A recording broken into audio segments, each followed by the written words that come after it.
So బేసిక్‌గా ఏంటంటే రేవంత్ రెడ్డికి ముఖ్యమంత్రి పదవి ఇచ్చే అవకాశాలు ఉన్నాయనేసి రేవంత్ రెడ్డి చెప్తున్నారు. అండ్ ఆయన సన్నిహిత వర్గాలు కూడా చెప్తూ ఉన్నాయి.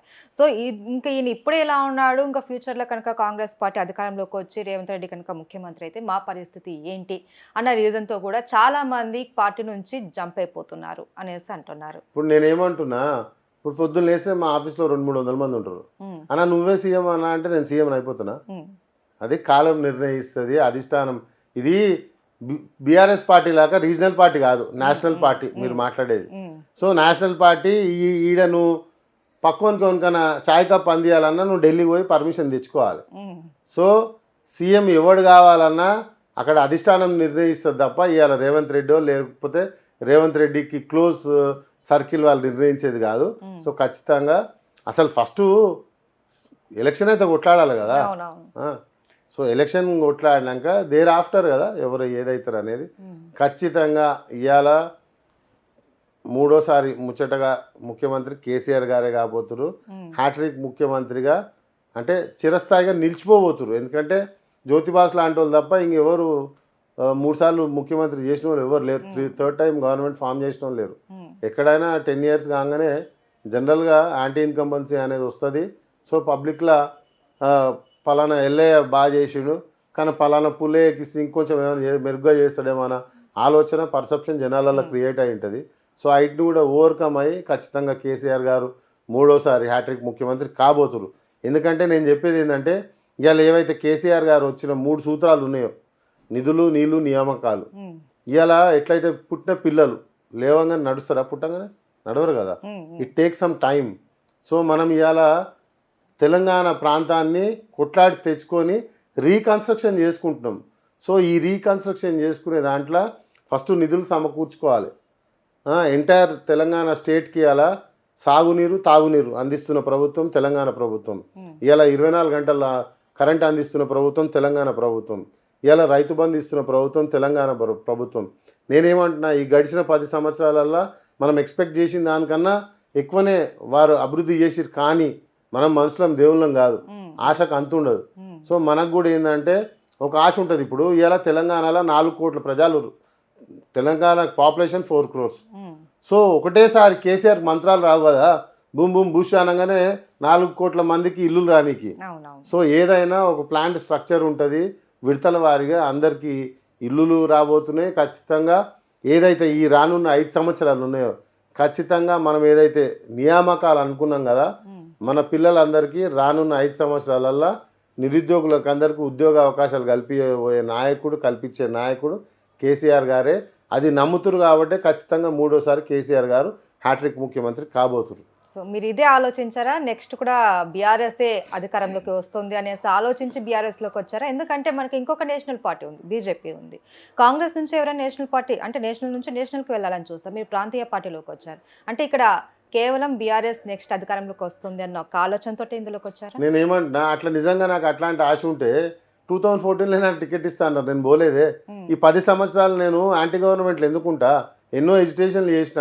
నేనేమంటున్నా, మోసపోయిన సోమశేఖర్ రెడ్డి కుటుంబాన్ని ఆదుకునే ప్రయత్నం బీఆర్ఎస్ ప్రభుత్వం చేసింది, బీఆర్ఎస్ నాయకత్వం చేసింది.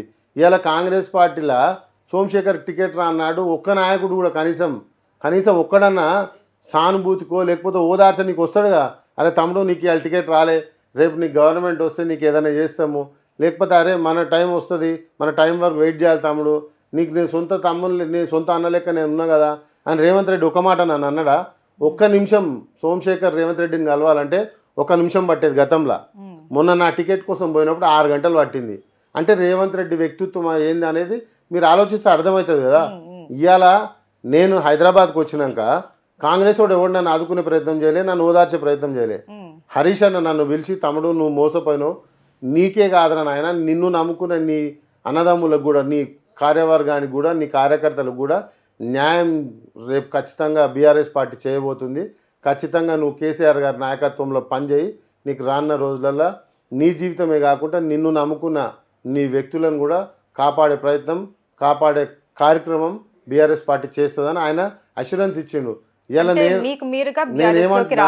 నేనేమంటున్నా, పొద్దున్న లేస్తే నేను బీఆర్ఎస్ పార్టీని తిట్టినోని అయితే గీతే వాళ్ళు నన్ను నష్టం చేయాలి. అవును బై బై కానీ కేసీఆర్ నేను అని కూడా సొంత అన్న మీరు అనుకున్నాడు slogans నన్ను పెట్టారు. మోసం చేస్తే వాళ్ళు మోసపోయిన సోమశేఖర్ రెడ్డిని తీసుకుపోయి ఓదార్చి వాళ్ళు నాకు అభయం ఇచ్చిర్రు. ఉమ్, సో నేనేమంటున్నా, ఇవాళ రాజకీయంలో ఇప్పుడు ఒడిదుడుకులు ఉంటూనే ఉంటాయి, కానీ నమ్మకం అనేది ఒకటి ఉంటుంది కదా. ఉమ్, ఉమ్, సో మనకు జనాలకు మిగిలింది ఏంది, ఇవాళ ఓట్లు వేస్తే జనాలు ఏదో ఒక నమ్మకంతో ఓటేస్తారు. ఉమ్, ఓటేసినాక వాడు కొట్టించుకుంటే 5 ఏళ్ళు అయితే ఆగాలి కదా.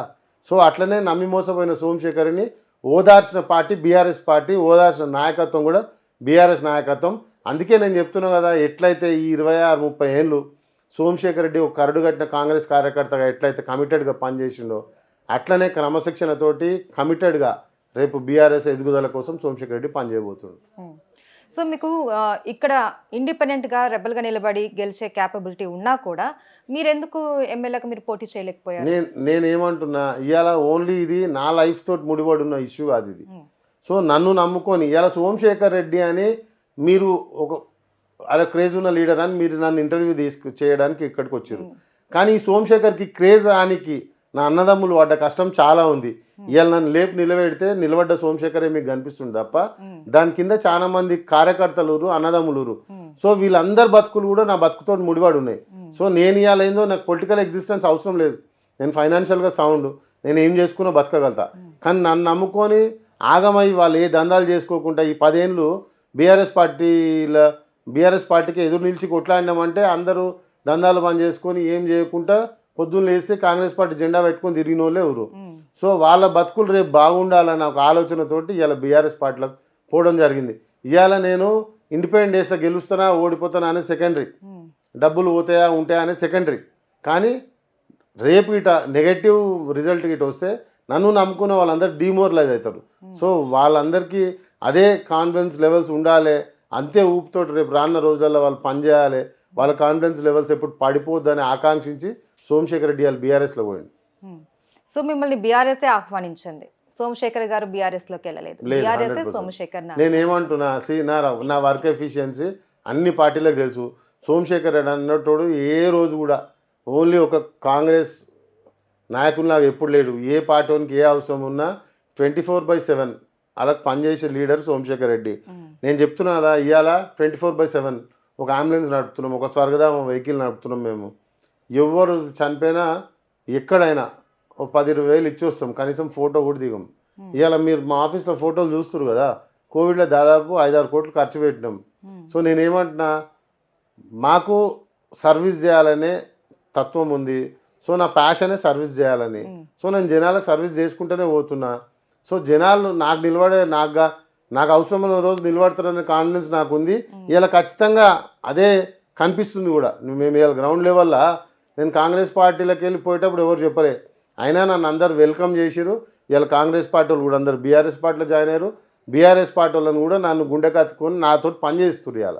సో ఖచ్చితంగా మీరు ఉప్పల్ రిజల్ట్ చూస్తే అర్థమైపోతుంది కదా. ఉప్పల్ రిజల్ట్ ఖచ్చితంగా మీరు 3వ తేదీ వరకు వెయిట్ చేసే అవసరం లేదు. బండారు లక్ష్మారెడ్డి గారు already MLA for Uppal constituency అనేది ఇట్స్ డిక్లేర్డ్. సో ఓన్లీ ఏంటి అంటే మెజారిటీ కోసం 3వ తేదీ వరకు ఆగాలి తప్ప మనకి ఇప్పుడు already it's been declared that Bandaru Lakshma Reddy is the MLA for Uppal constituency.